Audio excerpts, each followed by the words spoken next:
Hello everyone. This is not a story for the faint of heart. Today, we will be stepping into the darkness of the most gruesome cases, where evil not only exists, but also leaves bloody and haunting traces. This is Real Gruesome Murder Cases, a series of true stories about murders that made the whole world shudder. If you are ready to face the cold truth in the gruesome corners of humanity, come with me to delve deeper into each case, the sins that betray us. It was a warm Parisian evening, and fog rose from the Seine. It mingled with the smog of industry and clouded the gas street lights that dimly lit cobblestone streets. Beside the Seine, in the 4th arrondissement, was La Force prison, within which was the man Eugène Vidocq, whose wrists were shackled to the dungeon wall by cold steel chains and ankles bound by manacles. Eugène had black, curly hair and long, thick sideburns that taunted the corners of his mouth. He wore rags. His nose was still bruised from the scuffle to detain him when 5 men were needed to pin him down and capture him. "Monsieur," he said, speaking to Julien de Veria, the Parisian chief of police. "I became a criminal the night my father had me arrested as a boy. When those gendarmes had turned up and taken him away to a cell that night, he had felt betrayed, devastated, and humiliated by his father. Above all, he had felt angry, and that anger had stayed with him all his life, a chip on his shoulder that had been ever present in his interactions and informed his life choices." Julien sat in the opposite corner of the dungeon on a wooden stool. His top hat lay in his lap, and his walking cane leant against the wall. He remained as still as a gargoyle. "Your trial for treason commences at first light, and you wish to reminisce about your father. Do not waste my time." The flame of torches lining the walls flickered. A rat scurried between iron bars and retreated into the shadows. "I have watched the guillotine sever the head of my dear friend César Herbeau. This cannot be my fate." He shook his head. The surprised look upon César's face as his head fell to the ground was forever etched in his memory. He could not shake it, could not recall how César used to smile, or the jovial times they had shared in local brothels. "You have deserted from the army. You have stolen, you have forged, and you have destroyed marriages. Why would I care about your fate?" Orange from the flickering flames glinted in Julien's eyes. A distant scream echoed around the chamber. It briefly registered to Eugène like the sound of a new prisoner being subdued into his iron attire. "Monsieur, I crave a life no longer on the run," said Eugène, thinking of his recent arrest. His estranged wife, who left him for a soldier, had found him back in Paris and reported him to the gendarmerie. He could never be free while the sins of his past stalked his being. "Such is the fate of a criminal. Why would I care about what you crave? You are wasting my time," Julien said, snatching up his cane and smashing it against the stone wall. He stood. Monsieur, s'il vous plaît, let me tell you what I can do for you, so as not to waste any more of your time. Julian pushed out the backs of his jacket and sat carefully on his stool. Proceed. Thieves adore me. Hardened wretches esteem me. I drink and mingle in their circles. I have their trust. I know their hearts. I will gather their secrets and share them with you. We have informants already. Why would I need you, monsieur? I will be the best of them all. Of your informants, do any have as much esteem amongst the other criminals?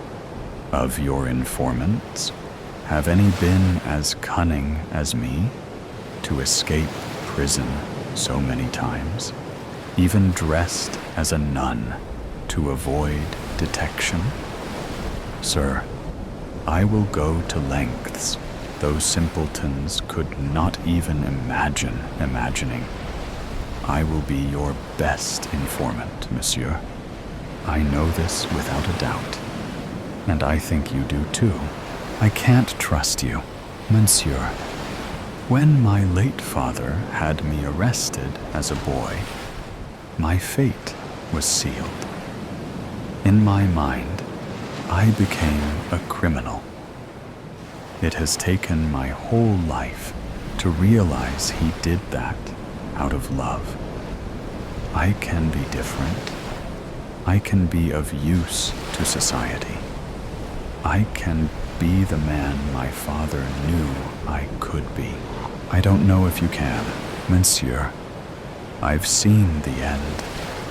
I've seen my friend's head freed from his body by guillotine. I know that God's grace has all but kept me alive.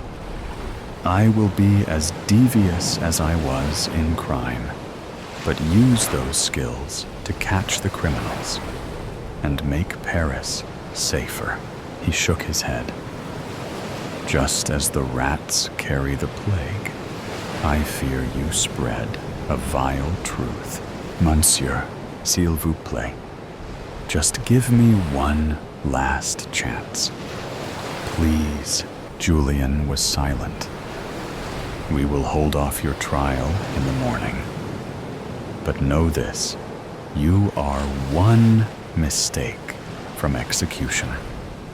I want intelligence, actionable intelligence, or you'll be seeing your father sooner than you had imagined. He stood, gathered his cane, placed his top hat on his head, and waved to a guard outside the cell to let him out. Eugene put his head back on the stone wall and blinked away a tear. He would be tireless. He would be disciplined. He would use the tricks and the cons and the black arts he had learned. It was clear that Julian barely believed what was said, but that was fine, because he knew what was there in his heart. And it was true, and with time, he would prove it. He felt the anger that had fueled his heart for so long start to thaw. The miserable wretch that was his soul felt a flicker of hope. His father had loved him and had wanted him to be the best he could be, no matter how tragically he had tried to teach that lesson. And now he understood that it was only ever a lesson. He could become the man his father knew he could be. Justice. In a whiskey. March 21st, 1957. There is blood on the bed. His stomach ripped open. His left eye mutilated. and the side table is lying near the door frame. His wife is bawling her eyes out, and there is a half-empty bottle of whiskey under the bed. The cut on his body shows that he was attacked by a knife, and the incision is so clean, almost as if the murderer is an anatomy genius.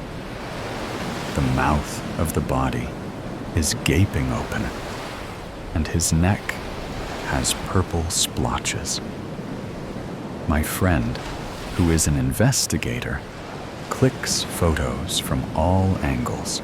With each flash of the camera, I see a clue unfolding beside me.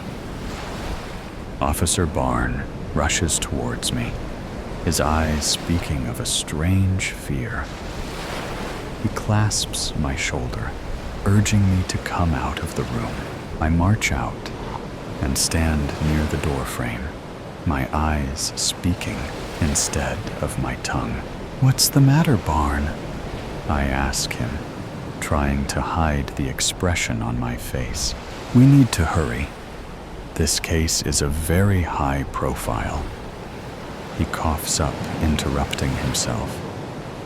He's not an ordinary person. He is the son of a famous business tycoon. This case is no longer a government record. It's a public scandal. He huffs at the end. "I know he is the son of Mr. Edward, owner of the steel factory, but we cannot hurry it up, leaving clues to the rats." I breathe in with ease. We cannot delay it either. Mr. Barn speaks up. "We need to fasten our belts and rush our brains before it goes out into the hands of the media." I nod my head and once again enter the room, observing each minute detail. I see a leaflet in the vase of flowers. I ask my assistant for gloves. I wear them and take the leaflet carefully from the flowers. It's a prescription. The ink is fading away in the water, but the logo on the paper is smudged yet noticeable. "Sir, you can hand it over," the forensic officer says, pointing out to a plastic bag in his hands. I take the plastic bag from him and carefully put the leaflet in it. I fold the upper corner of the bag and place it on the left side of my coat pocket. "Sir, the evidence belongs in our department. I beg your pardon, but you have to hand it over to us." The forensic officer pleads with his eyes and places out his arm. "Even I have a small lab at my home. I would love to personally investigate in my space." I boldly put my statement forward. "I wish you could do that, sir. But since the case is high profile, we have to follow all the orders from our seniors and judiciary. I can't help you this time. I would love your cooperation more." I sign in defeat and take the bag from my right side of my coat and place it in his hand. He bows his head in respect and leaves the place. I go into the drawing room, where the wife of the victim is present. She has a lilac handkerchief in her hands and is wearing a black dress. Her eyes are red due to the constant crying, and her cheeks are soaked in due to her tears. She's surrounded by her neighbors and friends. I tell them to depart soon, to push my investigation forward. Everybody leaves, and Catherine gathers herself, aligning her back with her body.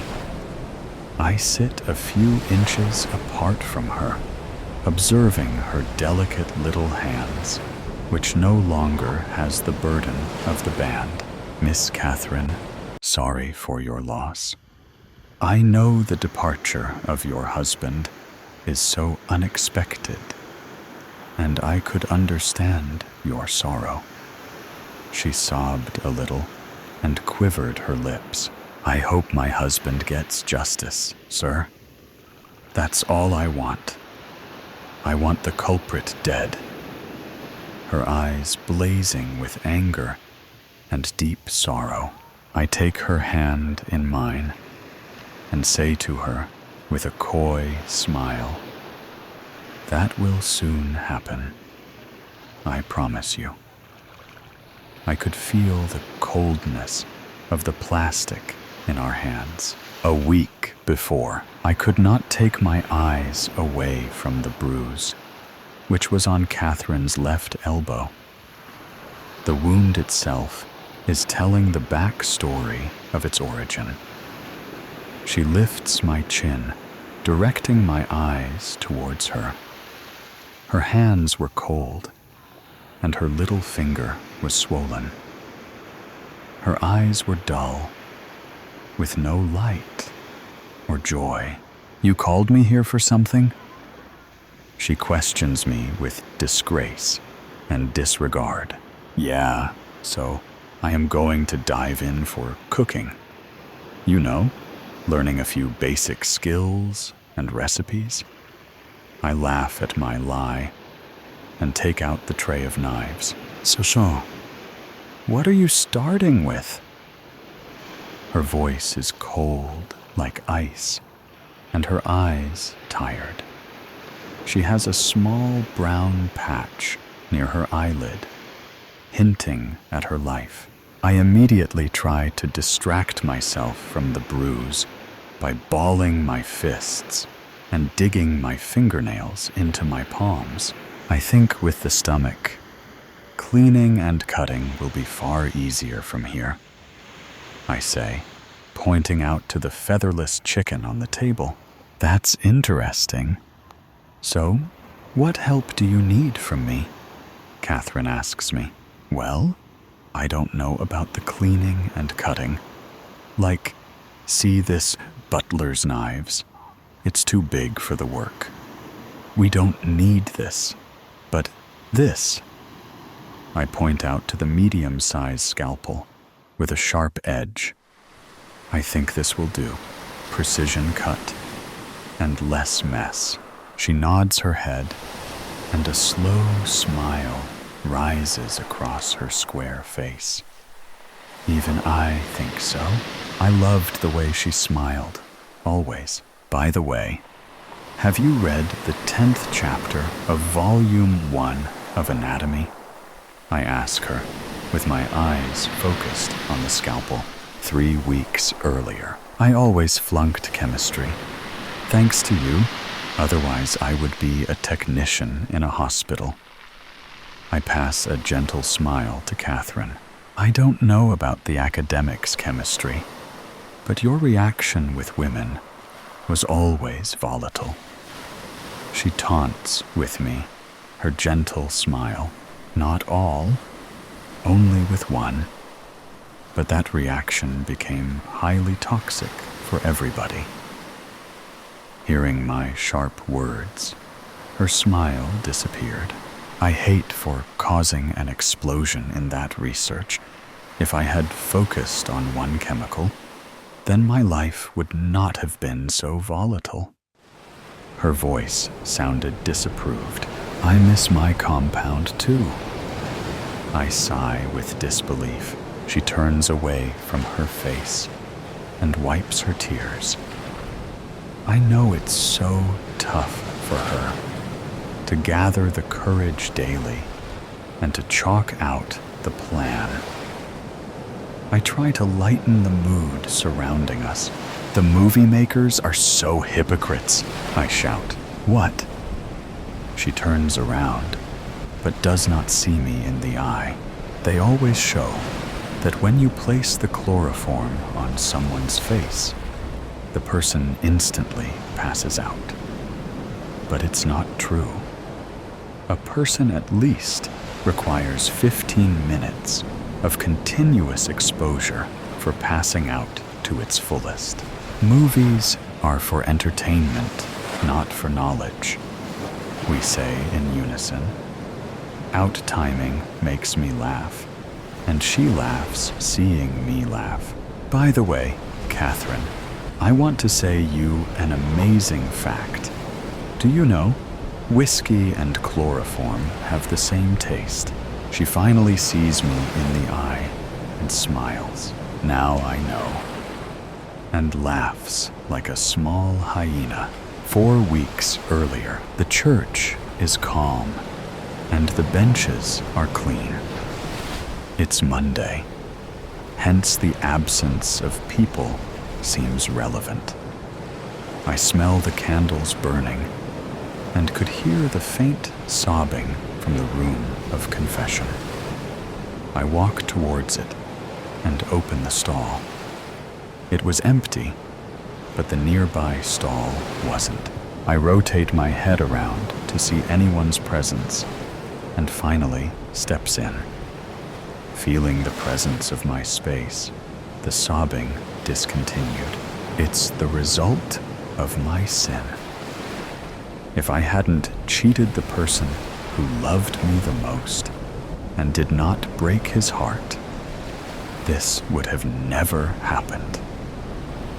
Her voice breaks down, and through the thin mesh, I could guess her marble hands wiping the tears away from her face. The result, or the outcome of your sin, depends on the Lord itself. It's you and me who have the final decision. I have forgiven you already. But what about the devotion and love you offer him? Is his response appropriate? Does raising hand on your wife courageous? I sigh in dismay. But what are we going to do? Do you think your plan is proper? She questions my intentions. The law won't help us. His hands are long, and their pockets are full with his money.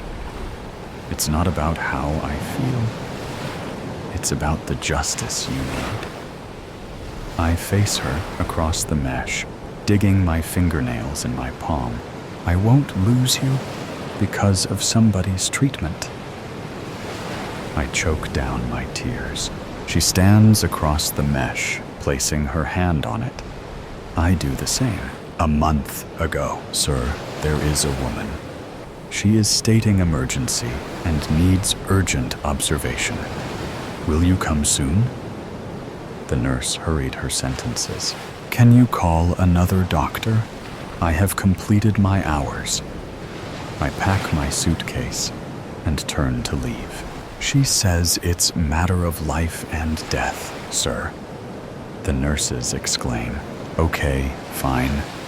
Only 15 minutes. Then transfer her case to Dr. Edmund.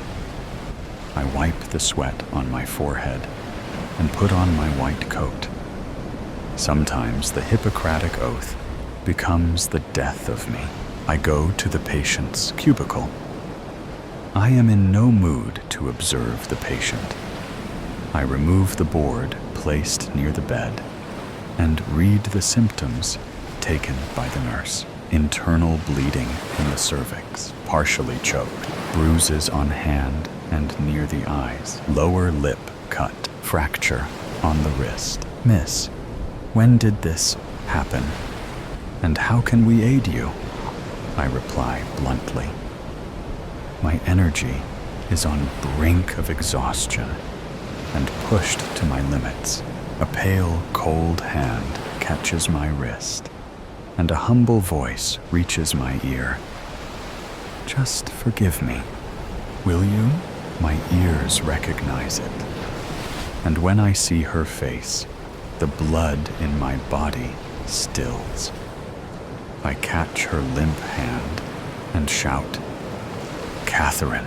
Tears were flowing down her eyes, and her face had lost the life and sunshine she had. All she could do was clasp my hand with more force. I kiss her knuckles and run my fingers lightly on the bruises. Seeing her in this state, my mind rattles. I clench my teeth, and tears of anger rush down my cheeks. "Who did this to you?" I ask her, trying to mask my anger. She gathers herself, and with the last courage within her, utters, "My husband." The murderous twins. The McKellen twins felt the librarian's stinky breath brush against their nape. So they quickly slid their dirt and blood-stained hands under the table.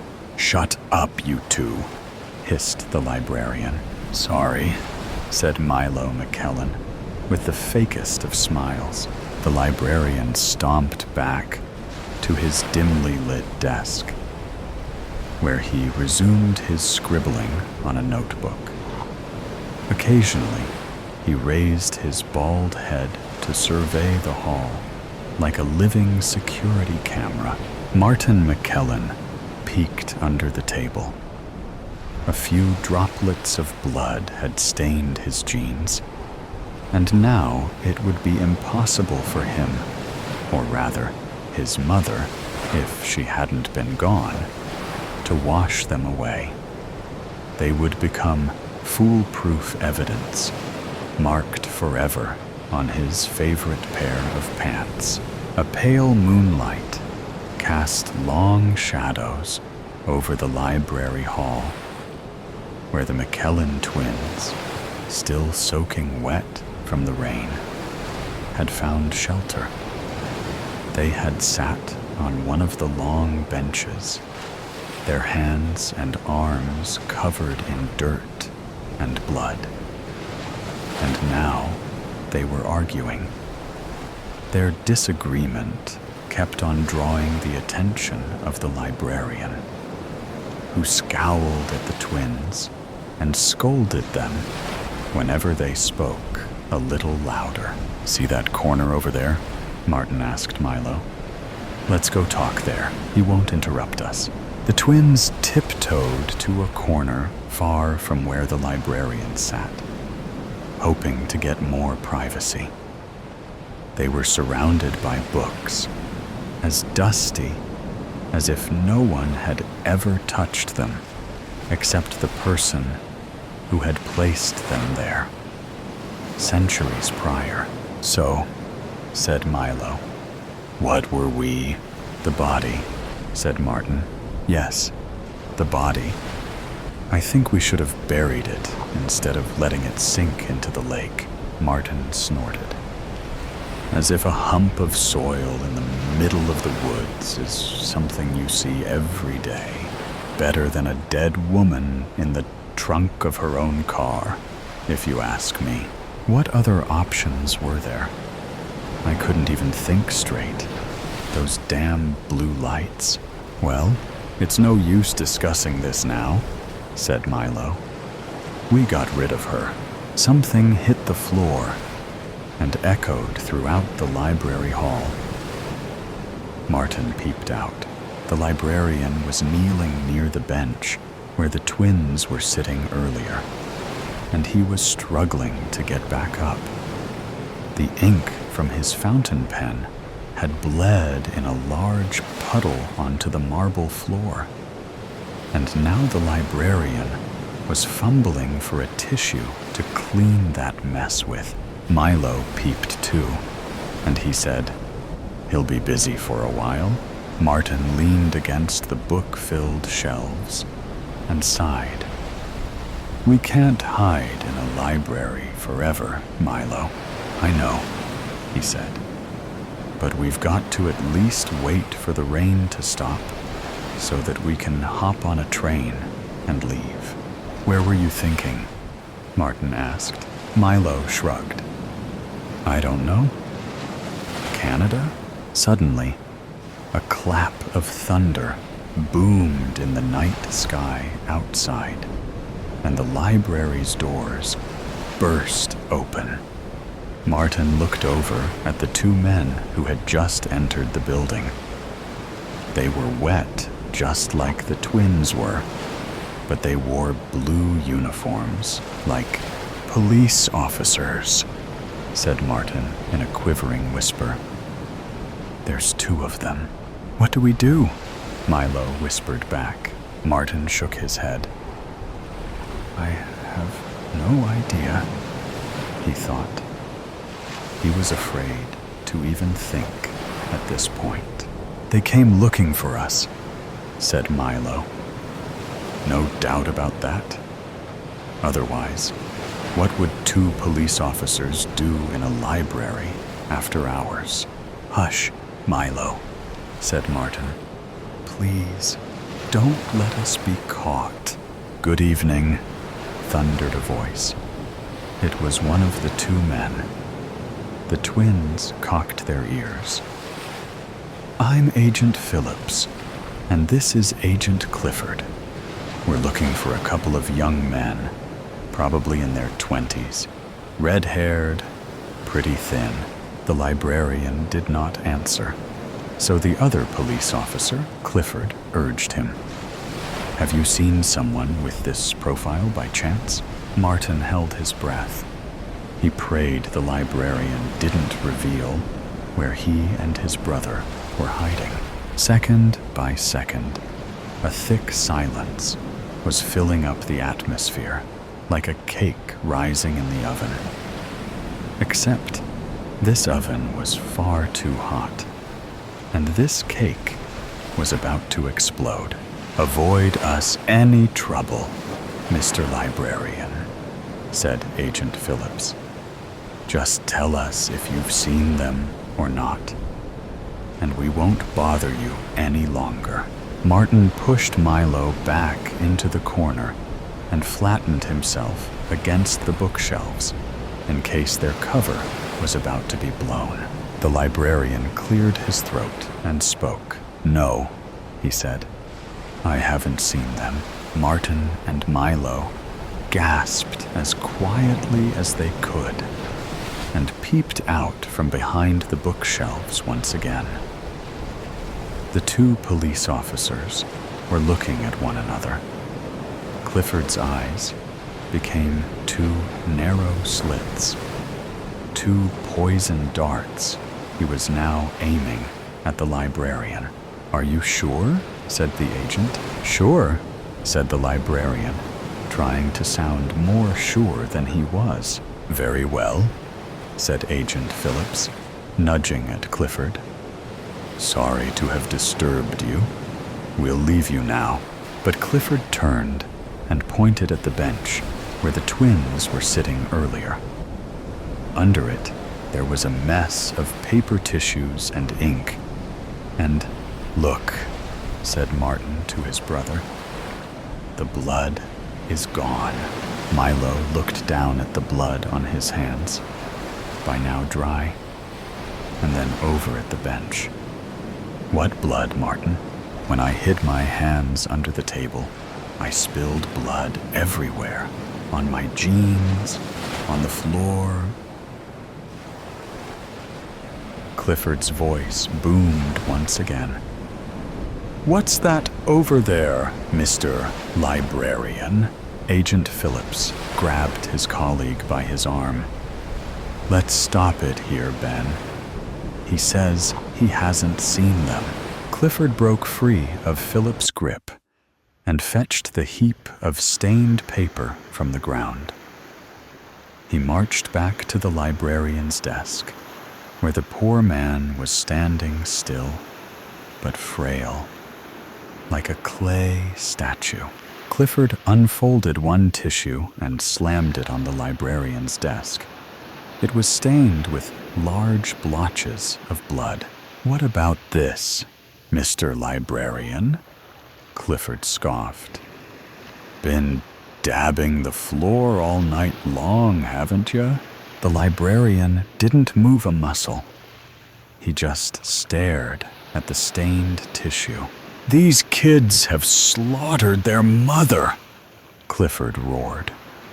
For a moment, all the books in the library seemed to have teetered, like there had been a severe but rapid earth tremor. "Clifford, calm down now," Agent Phillips commanded. He turned to the librarian. "Tell us the truth, sir. As you can see, this is pretty urgent." The librarian slowly pointed his index finger at the corner where the twins were hiding. Milo gulped, and Martin stopped breathing altogether. The two police officers looked at one another one last time. Agent Clifford pulled out 2 pairs of handcuffs, and Phillips led the way. When they reached the darkened corner where the twins were supposed to be hiding, though, there were only rows of shelves full of dusty tomes to welcome them. Murder at Ex-Ircon.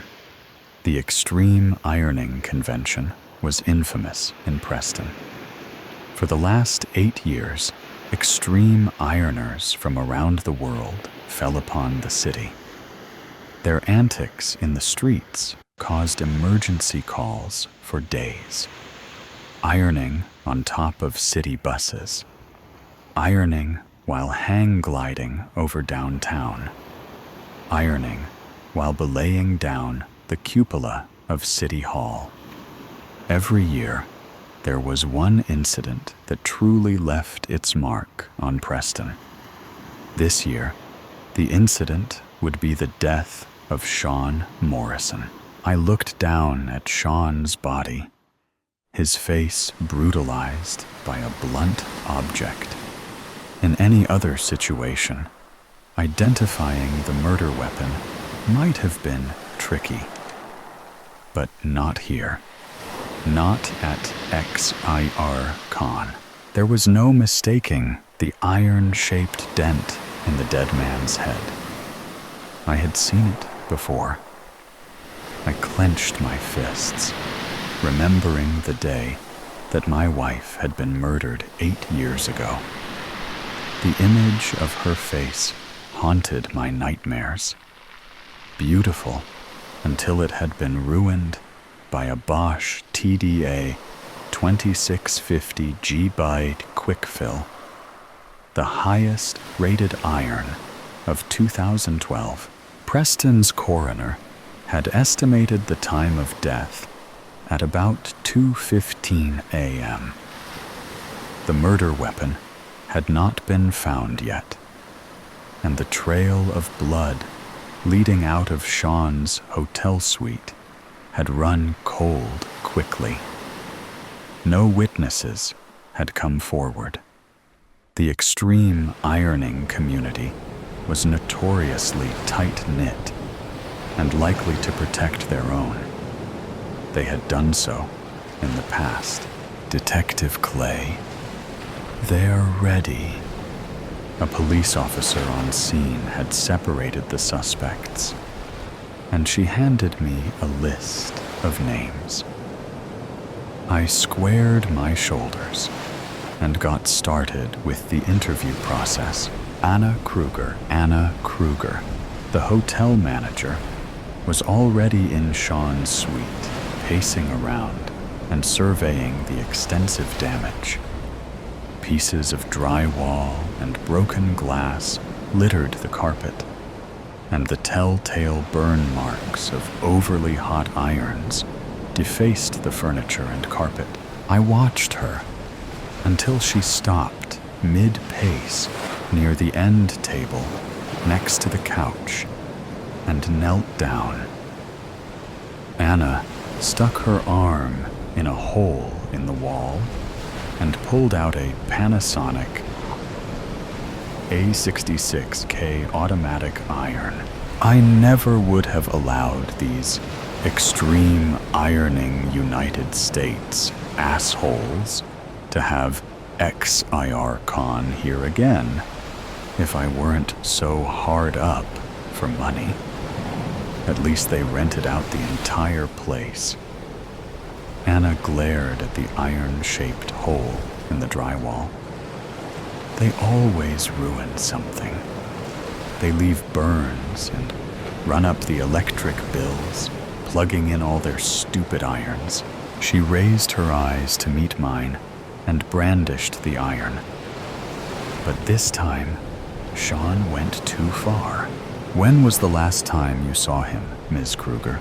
He came down last night, around 11, asking for more towels. She pointed at a pile of charred towels near the couch. I can see why he asked. Anna held out the Panasonic iron, her hand shaking. The temperature gauge is on the highest setting. He was burning things on purpose. If he were still alive, I'd sue him into oblivion.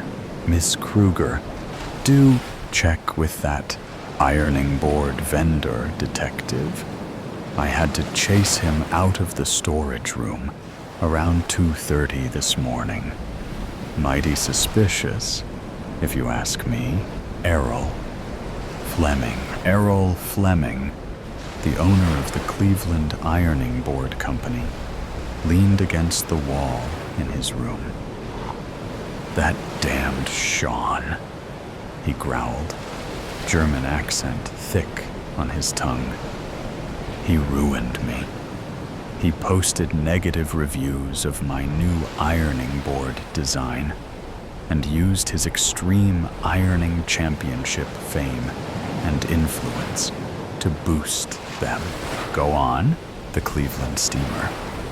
It was a board made specifically for steam irons. Sean was a proponent of steam irons, but he said my board had a shitty design. His was the #1 review on Amazon. Everyone saw it. My profits tanked. No one bought. I am glad he is gone. I'm sure his negative reviews were the only reason no one bought the board. Errol's eyes widened, and he straightened his back. I am not happy he is dead. That is a terrible thing to say. I am innocent, of course. Mr. Fleming, can you tell me what you were doing in the storage closet last night? Color rose to his cheeks. I cannot say. It would ruin me. I thought your business was already ruined by Mr. Morrison. Yes, my beautiful Cleveland steamer. But I had other boards in development. What does this have to do with your excursion? Errol sucked in a breath and held it until I thought he might faint. Finally, he breathed out and answered. I was looking at the hotel's ironing boards. I frowned. I couldn't come up with any good ideas, he wailed. I was looking for inspiration. You can't tell anyone that I'm an ironing board design fraud. Errol slumped back against the wall. Gottverdammt, he whispered. Thank you for your time, Mr. Fleming. Please, wait. You should talk to the tall man with curly hair. I saw him sneaking out of Sean's room last night, after 2. Thomas Prince. The tall man with curly hair was Thomas Prince, a longtime advocate for the use of steam irons over dry irons in the extreme ironing competition world. Thomas was a prolific donor to Kickstarter campaigns for new steam iron technology, and he wielded a Rowenta DW5270 1 Focus Excel steam iron during competitions. He looked up from the hotel bed when I walked in, eyes red and puffy. Detective, I hear you were out late. Yeah, I went to see Sean. Any particular reason? We're friends. Thomas frowned and corrected himself. Were friends, Mr. Prince. Your visit makes you the last person to see Sean alive. That doesn't mean anything. Have you talked to Noah yet? He was going to drop some major news on us tonight, and Sean got wind of it yesterday. He was so upset. What news? Sean wanted to take over Eos. He thought Noah was doing a shit job, and he's never been shy about voicing his opinion. Noah threatened him, so Sean took a swing, caught him right in the jaw. Good thing he has a weak punch. Go on. Thomas leaned back. Not much else to say. I went to Sean's room to talk him down after that. He was pretty shaken up and talking about leaving EUs completely. Noah had really gotten him riled up. I appreciate the information. In the meantime, I would like you to stay right here. Thomas shot me an annoyed look. Am I still a suspect? You were seen leaving Sean's room last night, and his body was found this morning. I'd say you're the primary suspect. I called for additional officers to watch Thomas's room, while one officer remained inside. Noah Bowers. I approached the sullen president of Extreme Ironing United States, Noah Bowers, in the hotel's business center. He looked up from his seat at a small conference table. Before I could say anything, Noah spoke. You think I did it, don't you? I didn't say that. But you know I threatened him, right? Well, he threatened me first. I didn't want him to, think I was intimidated. Noah stood up and spun one of the chairs. Look, bro, Sean was a dick, okay? That's no secret. So he wanted to oust me and, take over as president of the EIUS. That doesn't mean I killed him. I said nothing. Noah grunted and crossed his arms. If you really want to know who did it, you should talk to his fiancée, Marin, bro.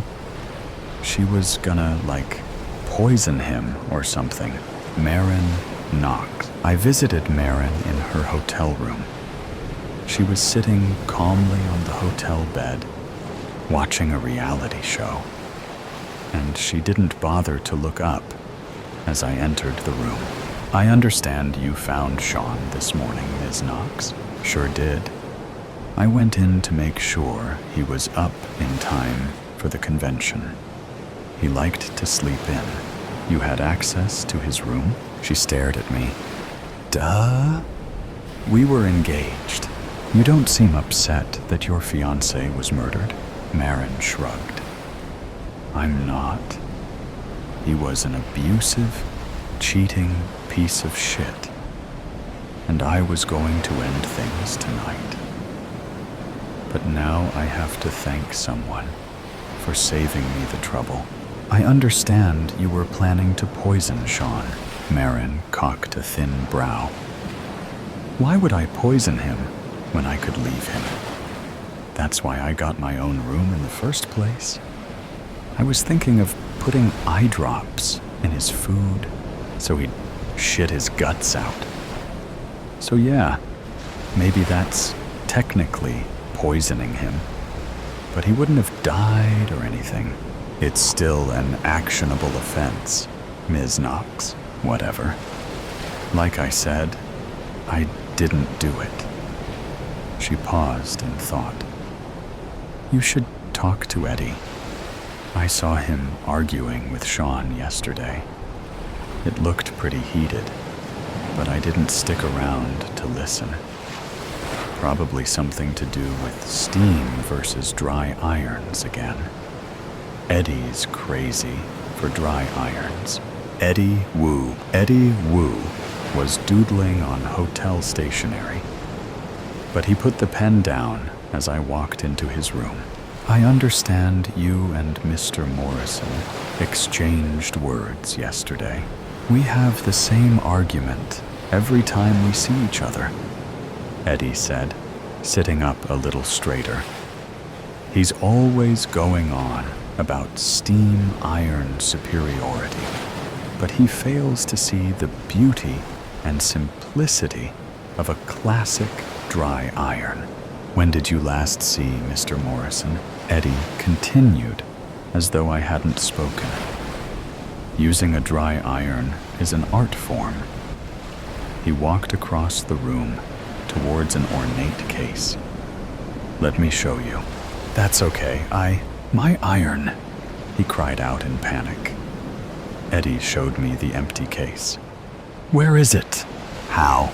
Eddie sank to his knees, tears spilling from his eyes. My glorious iron. I can't believe it's gone. Mr. Wu, I don't care about your needs, detective. What about mine? My iron is missing. The perfect sole plate, unblemished by steam holes, polished to a high shine. Did you know I had a custom handle built to fit my hand perfectly? My heart skipped a beat, and an image of my wife thrust itself into my head.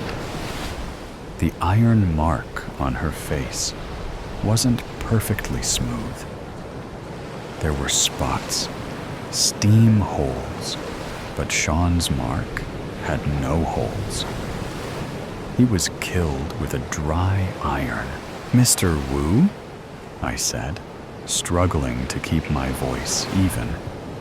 Who else here is a dry iron aficionado? You wouldn't believe me if I told you. Try me. Eddie grinned like the Cheshire Cat. Sean Morrison. Did anyone else know? Eddie shrugged. This is a small world, detective. It's hard to hide something so scandalous. His grin faded. You should talk to Thomas. Thomas Prince. Thomas jerked up in surprise as I walked in the door. He set aside the iron he was cradling and wiped a tear from his eye. Mr. Prince, how well do you know the others at this convention? Well, me and Sean go way back, of course. Eddie's been around for a while. We don't agree on irons, but he's a nice guy. Marin came into the mix a couple years ago. Noah's been the president of EIUS for a long time, but he mostly keeps to himself. I don't know him that well. Do you know if anyone might have a motive to harm Mr. Morrison? Marin and Sean have been together for a long time, but that's been falling apart. Thomas made a face. She's a real piece of work. I wouldn't trust her with my iron under any circumstances, but I don't really know the others well enough to say. I took a deep breath. Did you know that Sean was secretly into dry irons? Thomas winced. I went to visit him after he argued with Noah. He was really stressed out. I don't think he meant to tell me, but he slipped up. He told me about his preference for dry irons. Go on. I was shocked, you know.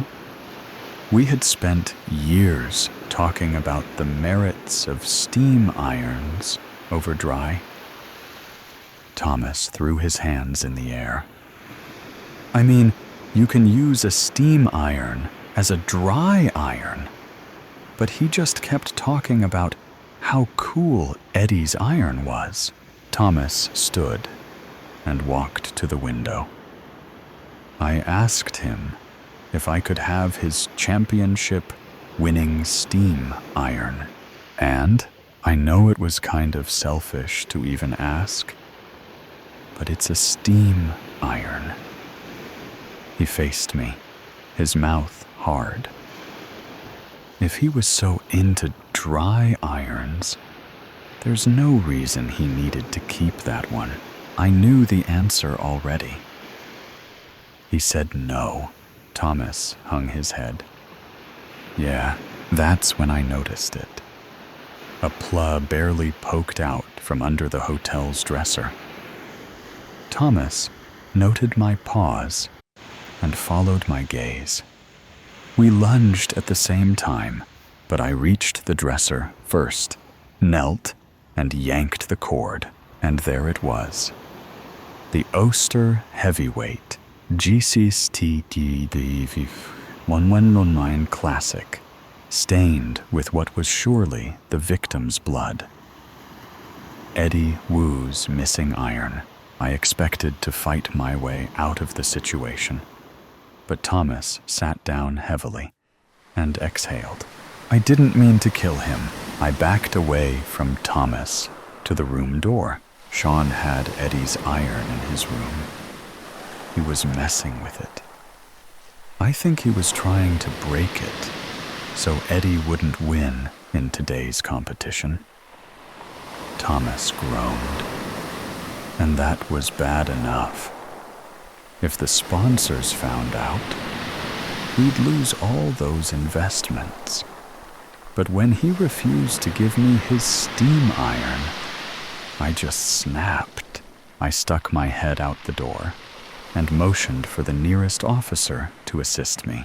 Before I could even think about what I was doing, Sean was on the floor, and I was holding Eddie's iron. I brought it back here to hide it, but you see how much good that did me. Thomas looked down at his hands. I'll never iron again. The officer casually entered the room. I won't resist, he said, looking straight at me. I messed up. Mr. Prince, please remain still, the officer said gently as she bent down and handcuffed Thomas's hands behind his back. The officer led Thomas away, but the satisfaction of solving the case rang hollow in my heart. I returned to other suspects to tell them they were free to go. When I got to Marin's room, she simply nodded and started packing her things. But there was something I had to know. Did you know your boyfriend was a dry iron promoter? Marin's eyes widened. Sean's been advocating the benefits of steam irons, both in competition and in the home, for years. The slight tremble in her voice gave her away. She was hiding something. What aren't you telling me, Ms. Knox? She stared at the floor and bit her lip. Look, he'd always use a steam iron for shows and competitions because that's what people expected. He had a sponsor to please, a wealthy one. But behind closed doors, Marin took a deep, shuddering breath. Behind closed doors, we used a dry iron. She buried her face in her hands. Oh God, you can't tell anyone. His reputation would be destroyed. The sponsor would pull all their funding out of the projects he and Thomas were working on. Like what? They had an idea to improve this older model steam iron, right? To make it more efficient and easier to clean. The steam holes on that model were tough to clean, but it was otherwise a great iron. I would even use it sometimes when he wasn't at home. I liked it better than his dry iron. She laughed sadly. He would have been so mad. Marin stood up and started to pace. Anyway, he never got a new steam iron, so he always used the same one. His championship iron. It was iconic, blue and white. Have you ever seen it? Something in her voice made me uneasy. Let me show you, Marin continued. It's beautiful, Xavier. How do you know my name? She opened a decorative case near the foot of the hotel bed and pulled out an iron. My blood ran cold. It was a Bosch TDA 2650 Jeep quick fill. Marin smirked at my expression. You recognize it, don't you? Or rather, you recognize the shape of the sole plate. It was the same one that killed your wife 8 years ago. She stepped closer, her grin widening. He did it, you know? Sean killed her. She found out his secret obsession with dry irons, and he couldn't allow her to talk. I inched my hand towards my concealed pistol. Put the Bosch down, Marin. You don't have to do this. Marin raised the iron, her pupils dilated with madness. But I've always wanted to know what it felt like, what it could feel like to kill someone. She swung the iron towards my head, barely missing. I called for backup and pulled out my pistol to defend myself. I don't want to shoot you. 2 police officers swept into the room before I had to take any further actions. Marin was quickly disarmed and handcuffed. She glared at me as the officers pulled her from the room, but she said nothing further. My heart ached with memories of my wife. Whether he knew it or not, Thomas had given her a little bit of justice, but that didn't excuse his actions. He would be behind bars for a long time. Marin would serve time for being an accessory to murder, for covering up Sean's crimes. I would have preferred to see Sean stand trial, to look into his face with satisfaction as the bailiffs hauled him away. I would have to content myself knowing the truth of my wife's murder had finally been ironed out. The eyes in the forest. The forest was bright and warm. The sunlight dappled across the leaf-covered ground in a way that evoked images of autumn holiday, brochures, and children laughing. There was a slight breeze rustling the upper branches, but down at ground level, all it did was bring the warmth of the sun in from out in the meadows all around. For everyone not working, it was a weekend to head out and make the most of the last of summer before the cold settled in. It was, I thought, a terrible place for a murder scene. All right, Andrews? My boss asked as he came over. Despite the fair weather, he was still clutching a takeout cup of coffee like a lifeline, and I could smell the alcohol from whatever he'd been doing last night. All right, sir. I didn't think you were on duty today. Judging by the state of Detective Matthews, neither had he. However reckless he was on his nights off, Matthews was a consummate professional out in the field when the public could see him. Tell me about it. But 4 bodies in 3 months. No one gets their Saturdays when that happens. Some of us didn't have many Saturdays anyway. but I only gave him a tight smile in response. It wasn't right to bitch about hours and shift patterns when there was a dead body in the vicinity. Another car pulled up into the cordoned off area, and Matthews turned to watch it. It wasn't a vehicle I recognized, but I wouldn't have considered myself an expert on the department's cars. Besides, 4 bodies in 3 months.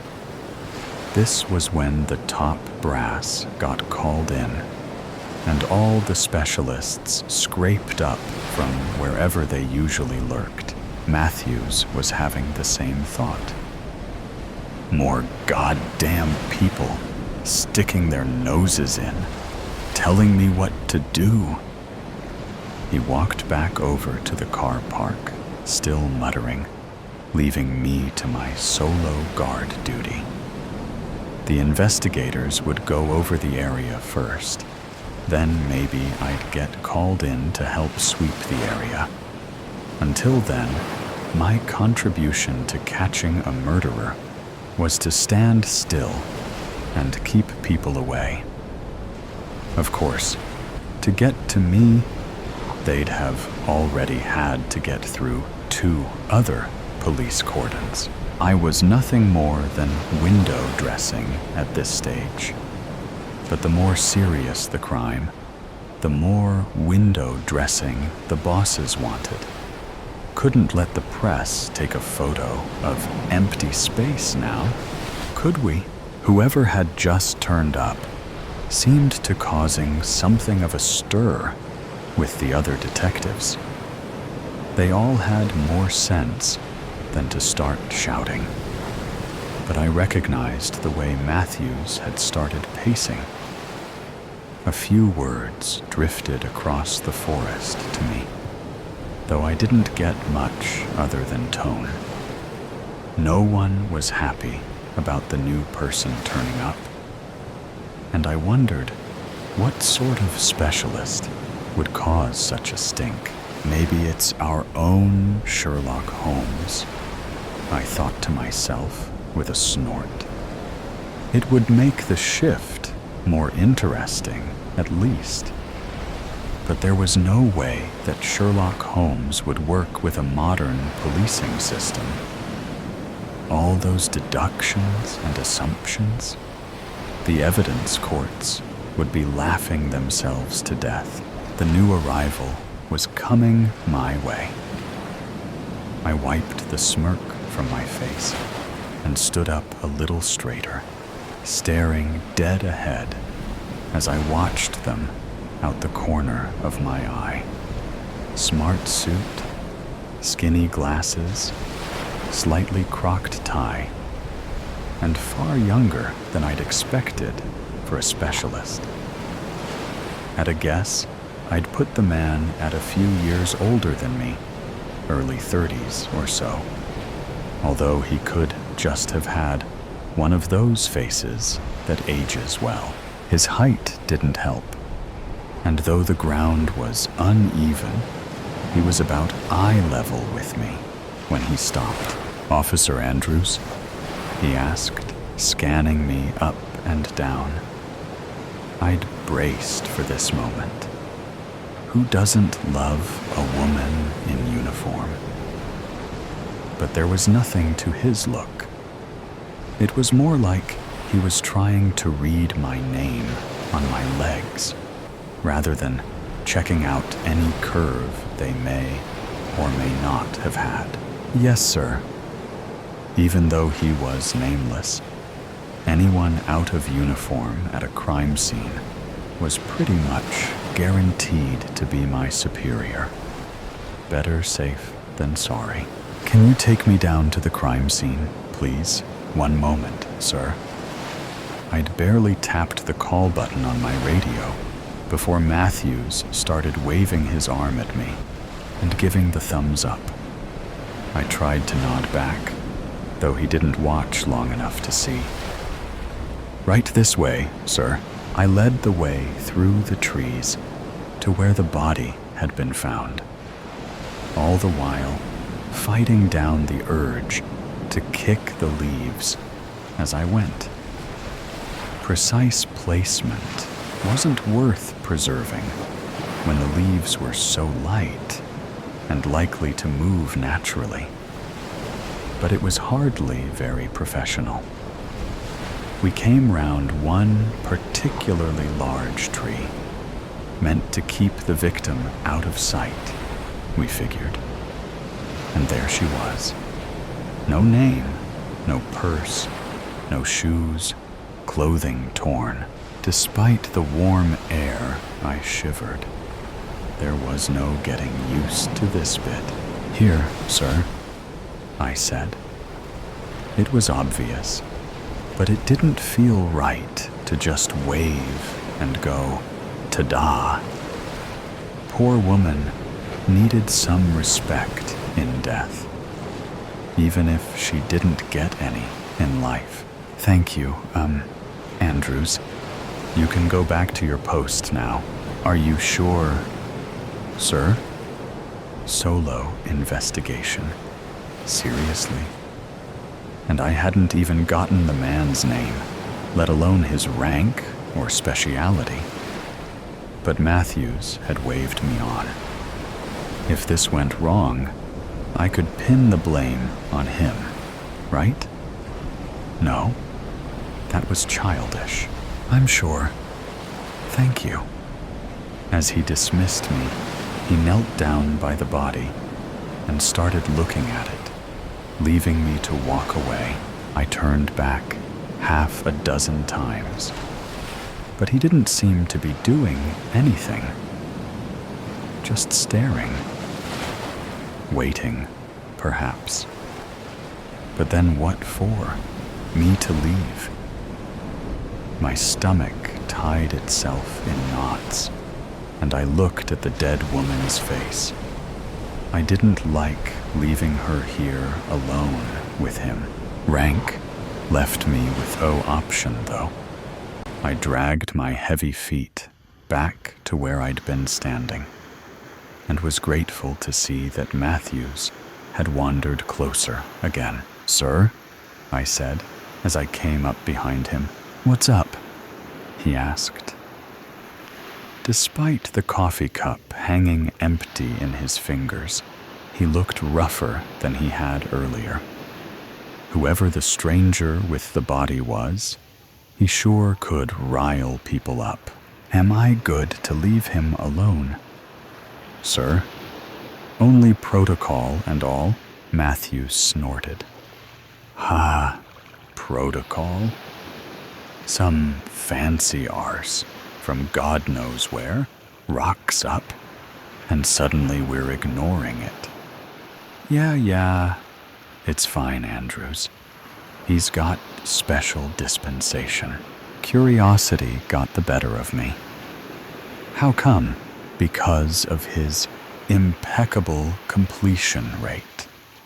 Solved more crimes than half of our department, by all accounts. So the sun shines from him, and we all have to bend over and worship. Damn it. If I knew we'd be standing around with our thumbs up our arses, I'd have gone and gotten another coffee. I bit back all my opinions on what that would do for the twitch under his eye, and watched as he walked away again. Curiosity was still burning inside me. Impeccable completion rate? What did that even mean? And if he worked alone, did that mean he had some secret technique for solving crimes? I headed back to my post, but when I got there, I checked over my shoulder. No one was watching. Not that they had any reason to. All the detectives were huddled together, all complaining, judging by the way they folded their arms or put their hands on their hips. They really were quite a melodramatic lot. The other uniforms about were scanning the area, sorting paperwork, checking maps, milling about, trying to look useful. There was no telling when a camera could appear. I slipped past my spot and retraced my steps back to the body. There couldn't be some secret technique for solving crimes. So what exactly was that guy doing? I had to know. And I had to know that it wasn't anything dodgy. Even with clearance from the boss, I'd brought the man out here and I'd left him here. He was my responsibility. Between the crispy leaves and my full uniform, it was hard to sneak. But I did the best I could until I got to a nearby tree. From there, I could lean round and watch the guy work. It took me a few moments and lots of blinking before I registered what I was seeing. The man was crouched on the ground where I'd left him, but he wasn't looking at the woman. He was focused on the pair of squirrels sat across from him, on the other side of the corpse. To add insult to injury, he was talking to them. So it wasn't an attack here. This was just a body dump. My shoulders slumped.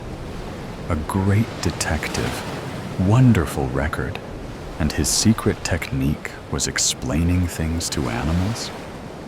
My brother would talk out programming problems to his dog.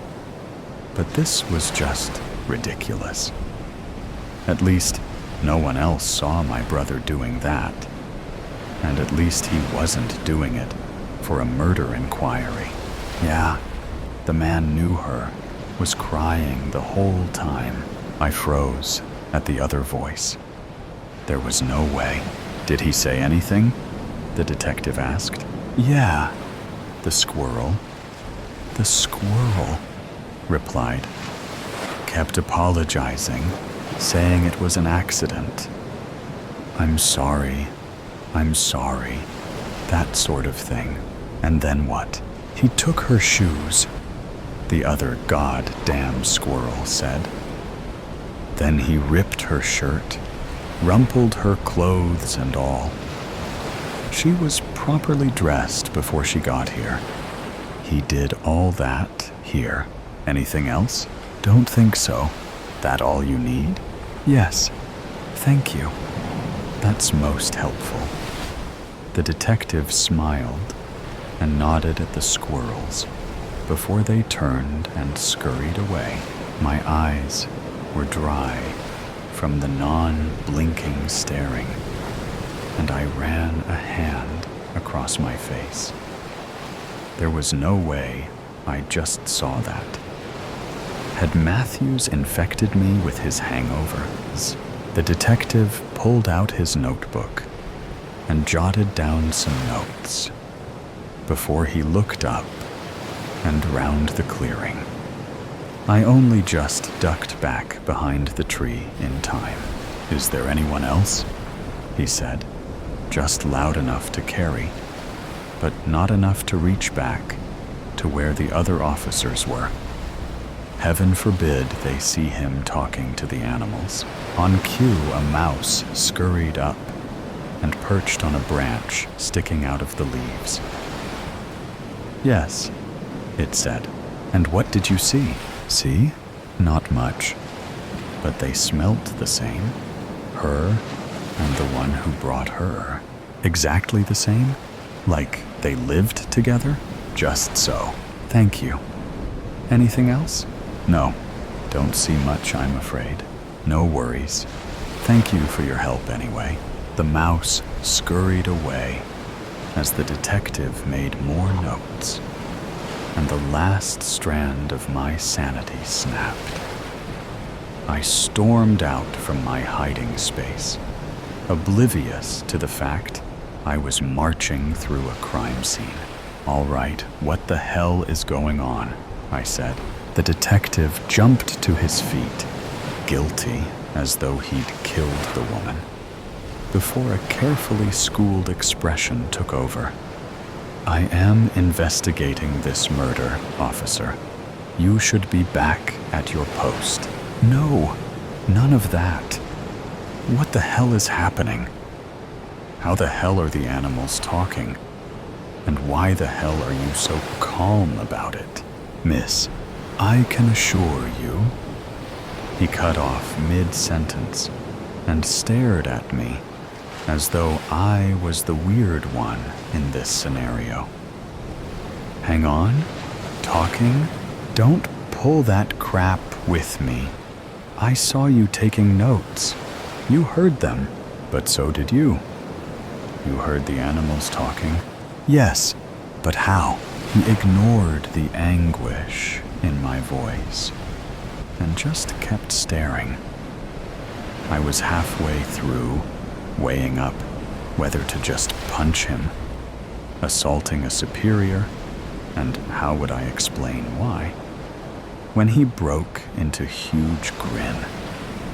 I hadn't realized how morose he'd looked before, and I blushed at the sheer childlike joy on his face. "I've never met anyone else like this before," he whispered. "Hey, prove it. Mouse, come back." The mouse scurried up again, though it shuffled away when it saw me. "Yes?" The detective spun to me and nodded. "Go on, talk to it." I said. Would this count as playing along? Or was I losing my mind as well? For the first time in my life, I wanted nothing more than to be on guard duty. "Hello? Mouse?" "Greetings," the mouse said with a little bow. I shook my head. I wasn't bowing to a mouse. "Yes, fine.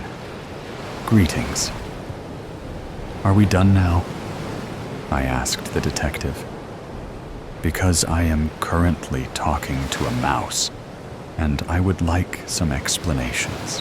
"One more thing," he said. "Ask it about the weather." "Are you for real right now?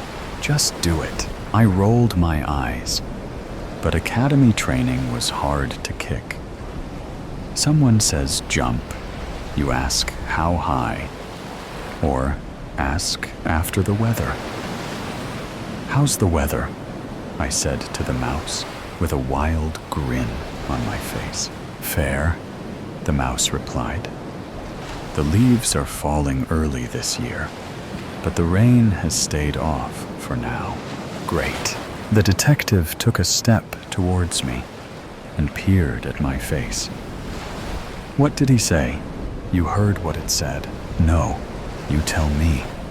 "Repeat what the mouse said." Shaking my head at the stupidity of the statement, I did as I was told. "The leaves are falling early, but the rain has stayed off for now." "Is that it? Are we done with this madness now?" "You really did hear it." "Yes, I told you that." "Yes, I'm sorry. I just had to make sure that you weren't lying." All sense of decorum went out the window. "Look, mate, of all the things I'm going to lie about, I can hear mice complain about the weather isn't one of them." The detective ran a hand across his hair and smiled sheepishly. "Yeah, guess not. I'm sorry. Like I said, I've never met anyone else who can do this. I had to be sure, but you know, how? How are we hearing animals, Doc? No idea. I've never found any explanation or even a suggestion that it's happened before. Then how did I discover it? I used to do it as a kid, but then I figured it was just something wrong with my head. One day, I got fed up at a crime scene, saw a squirrel, and asked for help. And it led me right to where the stolen goods had been stashed. Insurance fraud. And I proved it in about 10 minutes. From there, it just kind of grew. So what, you're Detective Inspector Doolittle? He laughed and looked even younger as years of secrets drifted away from him. Something like that, I guess.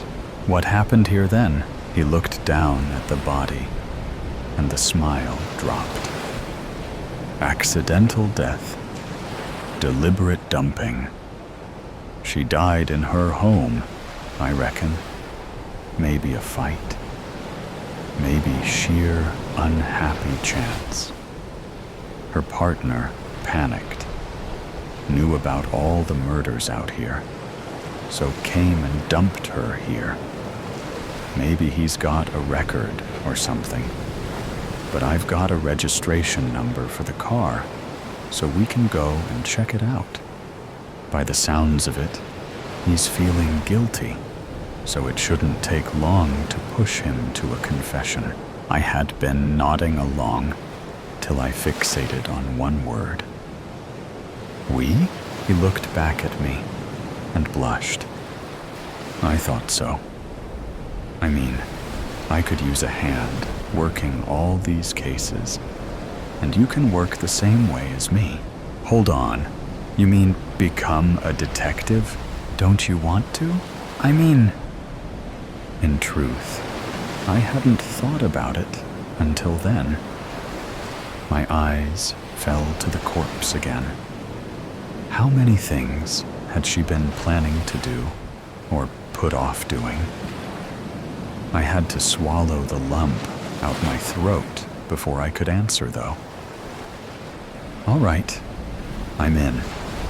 Assuming you can sort it with the boss. The detective grinned at me. I have a lot of pull. I can figure something out. He stuck his hand out, which I took.